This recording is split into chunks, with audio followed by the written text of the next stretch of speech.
नमस्कार, चुनावी विशेष में आपका स्वागत है। और लोकसभा चुनाव की तैयारी शुरू हो चुकी है, लेकिन सबसे महत्वपूर्ण माना जाता है उत्तर प्रदेश, क्योंकि उत्तर प्रदेश से ही केंद्र को रास्ता जाता है। तो उत्तर प्रदेश में सियासी शोर है, लेकिन जनता किस ओर है, इस पर 4 बड़ी एजेंसियों के ओपिनियन पोल के आंकड़े सामने आ चुके हैं। क्योंकि इस बार इंडिया गठबंधन विशेष एनडीए गठबंधन की लड़ाई 2024 के लिए निर्णायक उत्तर प्रदेश है। और उत्तर प्रदेश को लेकर सबसे महत्वपूर्ण आंकड़े सामने आ रहे हैं। आखिर उत्तर प्रदेश में 80 सीटों का किसकी ओर जाएगा रुझान, क्योंकि जिसका से जनता अब क्या बदलाव करेगी या फिर से हैट्रिक की तरफ बढ़ेगी भारतीय जनता पार्टी, ये उत्तर प्रदेश तय करेगा। तो 2024 में मोदी या महागठबंधन, इसको लेकर महत्वपूर्ण आंकड़े, क्योंकि उत्तर प्रदेश सबसे महत्वपूर्ण माना जा रहा है। और जिस कार से चुनाव से पहले बीजेपी ने जो तैयारी की है, उस हिसाब से कितना यहाँ पर भारी होंगे किस पर, क्योंकि इस बार इंडिया गठबंधन बना है और 2024 में जीत का दावा कर रहा है। तो किसके जीत के दावे में कितना दम है, क्योंकि उत्तर प्रदेश की लड़ाई अब ओबीसी पर आई है। तो यहाँ पर बीजेपी हिंदू गौरव दिवस, तो समाजवादी पार्टी ने ओबीसी सम्मेलन किए हैं। ऐसे में किसके जीत के दावे में कितना दम है, क्योंकि उत्तर प्रदेश निर्णायक माना जाता है ओबीसी वोट बैंक। और जिस कहा से ओबीसी आरक्षण को लेकर भी अब सवाल उठ रहे हैं, और जिस कहा से अन्य राज्यों पर भी यहाँ पर जातीय यहाँ पर जो है जनगणना को लेकर भी अब सवाल खड़े हो रहे हैं। तो बात की जाए उत्तर प्रदेश में, या 42 से 43% ओबीसी यहाँ पर जो है वोटर्स आते हैं, जबकि मुस्लिम 19% हैं और दलित 21, सवर्ण यहाँ 17 से 19%। तो कौन किस तरफ जाएगा, उत्तर प्रदेश महत्वपूर्ण है। और इस पर अगर बात की जाए तो 80 सीटों में किसके जीत के दावे में कितना दम है, इस पर कुछ महत्वपूर्ण आंकड़े सामने आ रहे हैं। क्योंकि राहुल गांधी 2024 में जीत का प्लान, तो उत्तर प्रदेश में किसका चलेगा जीत का जादू, क्योंकि 80 सीटें महत्वपूर्ण है। इसके अलावा अमेठी से एक बार फिर से राहुल गांधी चुनावी मैदान में हो सकते हैं। तो क्या कुछ आंकड़ा होगा, इस पर कुछ महत्वपूर्ण आंकड़े सामने आ रहे हैं। क्योंकि 2024 के लिए या विपक्ष का जो प्लान है, उस हिसाब से 2024 में क्या कुछ आंकड़ा होगा, इस पर 80 सीटें उत्तर प्रदेश की महत्वपूर्ण मानी जा रही है। क्योंकि इस बार उत्तर प्रदेश में सभी 80 सीटों पर जीत का संकल्प भारतीय जनता पार्टी ने तय किया है। तो ऐसे में क्या कुछ आंकड़ा होगा, उत्तर प्रदेश में किसका किसके साथ गठबंधन होगा, ये भी महत्वपूर्ण हो जाता है। तो इस तरह से अगर बात की जाए उत्तर प्रदेश में 2019 में यहाँ पर कांग्रेस अपने दम पर चुनाव लड़ी थी, जबकि अगर बात की जाए तो यहाँ पर महागठबंधन में बहुजन समाजवादी पार्टी और यहाँ पर आरएलडी रही थी। लेकिन इस बार काफी बदलाव देखने को मिला है। इंडिया गठबंधन के तौर पर कई बड़ी पार्टी शामिल हुए हैं। 2019 में 64 सीटें भारतीय जनता पार्टी ने, जबकि महागठबंधन ने 15 सीट और यूपीए को 1 सीट रही थी। लेकिन इस बार महागठबंधन और यूपीए इंडिया गठबंधन में बदल चुके हैं। तो कितना असर होगा, 2014 में भी भारतीय जनता पार्टी ने 73 सीटों पर जीत हासिल की। तो 2024 के लिए यहाँ के देश का मूड क्या है, उत्तर प्रदेश को लेकर 4 बड़ी एजेंसियों के ओपिनियन पोल के आंकड़े सामने आ रहे हैं। क्योंकि उत्तर प्रदेश में महागठबंधन में ये माना जा रहा है कि जिस कारण से मायावती जी अभी ऐलान नहीं किया है, तो कौन होगा महागठबंधन में उत्तर प्रदेश के लिए 2024 सेमीफाइनल की तरह देखा जा रहा है। क्योंकि उत्तर प्रदेश को लेकर जो माहौल बन रहा है, उसमें यूपी में वोट पैनल की अगर बात की जाए तो जाट वोट बैंक बीजेपी को 91% दी जा सकते हैं, जबकि महागठबंधन को 7%।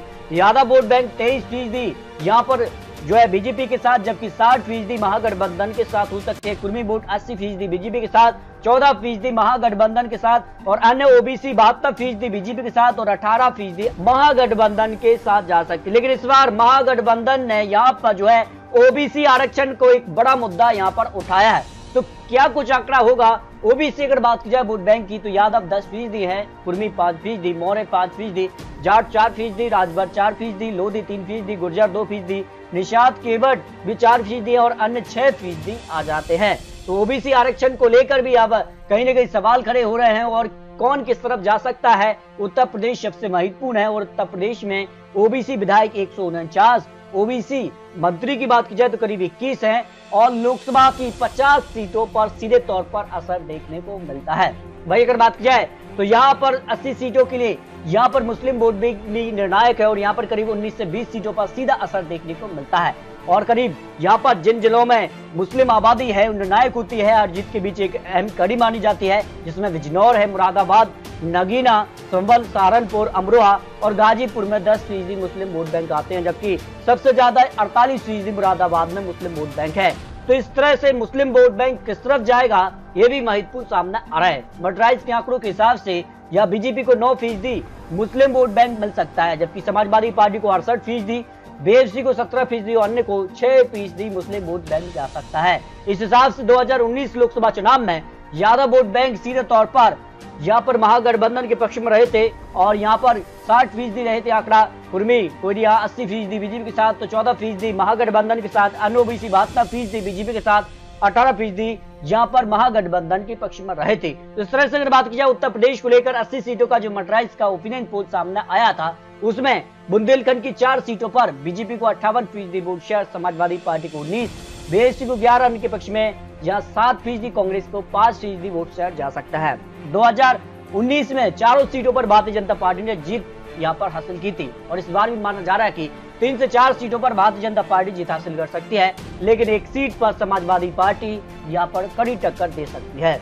जबकि पश्चिमी यूपी भी महत्वपूर्ण माना जाता है। पश्चिमी यूपी से सबसे ज्यादा यहाँ जो है 27 लोकसभा सीटें आती हैं और पश्चिमी यूपी में मुस्लिम आबादी भी करीब 27% है और यहाँ पर जाट वोट बैंक 17%, दलित 25%, राजपूत वोट बैंक करीब 8% है और अन्य ओबीसी यहाँ पर 16% आते हैं। इस तरह से अगर बात की जाए तो पश्चिमी यूपी की 27 लोकसभा सीटों के ओपिनियन पोल में यहाँ पर सीधे तौर पर 18 से 23 सीटों पर भारतीय जनता पार्टी जीत हासिल कर सकती है और यहाँ पर समाजवादी पार्टी को 2 से 5 सीट और बीएसपी को 0 से 1 सीट और कांग्रेस 0 से अन्य के पक्ष में 0 से 1 सीट जा सकती है। इस तरह से अगर बात की जाए तो पश्चिमी रीजन पर यहाँ पर बड़े बड़े अब सवाल खड़े हो रहे हैं और ये माना जा रहा है कि अंदरूनी जो खबर थी उसमें पश्चिमी यूपी को उत्तर प्रदेश से अलग कर नया यहाँ पर प्रदेश बनाने की मांग भी चल रही है और ऐसे में किसके पक्ष में जाएंगे, क्योंकि अवध रीजन की 23 लोकसभा सीटें भी महत्वपूर्ण हैं। तो यहाँ पर बीजेपी को 63% वोट शेयर, समाजवादी पार्टी को 18%, बीएसपी को 10%, कांग्रेस को 7 और अन्य के पक्ष में 2% वोट शेयर जा सकता है।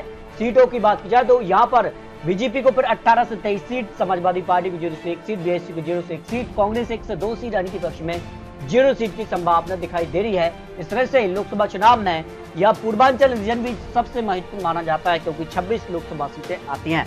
मर्डराइज के ओपिनियन पोल के हिसाब से बीजेपी को 64% वोट शेयर, समाजवादी पार्टी को 15%, बीएसपी को 16%, कांग्रेस को 3%, अन्य के पक्ष में 2% वोट शेयर जाने की संभावना दिखाई दे रही है। और सीटों की बात की जाए तो 18 से 23 सीटों पर बीजेपी, समाजवादी पार्टी को 1 से 3 सीट, बीएसपी को 0 से 1 सीट, कांग्रेस 0 सीट, अन्य के पक्ष में 0 सीट की संभावना दिखाई दे रही है।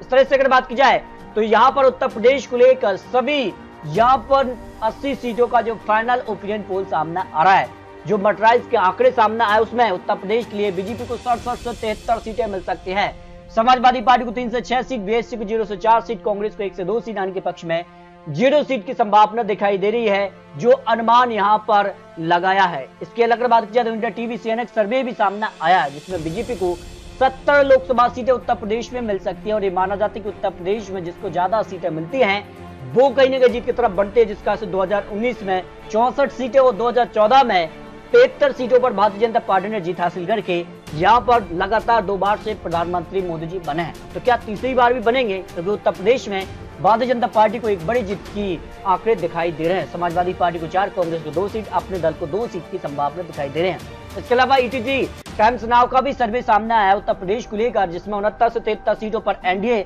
और इंडिया गठबंधन 5 से 9 सीट, बीएसपी को 0 से 1 सीट और अन्य के पक्ष में 1 से 3 सीट की संभावना दिखाई दे रही है। इस तरह से यहाँ उत्तर प्रदेश को लेकर जो महत्वपूर्ण आंकड़े सामने आ रहे हैं, जो महत्वपूर्ण ओपिनियन पोल के आंकड़े सामने आ रहे हैं, उस हिसाब से उत्तर प्रदेश में एक बार फिर से भारतीय जनता पार्टी को करीब यहाँ पर 70 सीट के आंकड़े तक यहाँ पर जो है भारतीय जनता पार्टी पहुंचती नजर आ रही है। लेकिन आने वाले वक्त में उत्तर प्रदेश को लेकर किस प्रकार के चुनावी वादे और किस प्रकार के यहाँ पर जो है बड़े बड़े ऐलान होते हैं और यहाँ पर इंडिया गठबंधन के तौर पर यहाँ पर जो है यहाँ समाजवादी पार्टी, कांग्रेस और बीएसपी अन्य क्या मिलकर चुनाव लड़ेंगे, ये भी महत्वपूर्ण हो जाता है। तो 80 सीटें क्या भारतीय जनता पार्टी को मिल पाएंगी और 2024 की तस्वीर उत्तर प्रदेश ही तय करेगा, इस पर अपेक्षा रखिए। आपको बता दें चुनावी आंकड़े, चुनावी अनुमान है और महत्वपूर्ण आंकड़े और महत्वपूर्ण विश्लेषण के साथ फिर मिलते हैं। तब तक ले जाएं, जय भारत।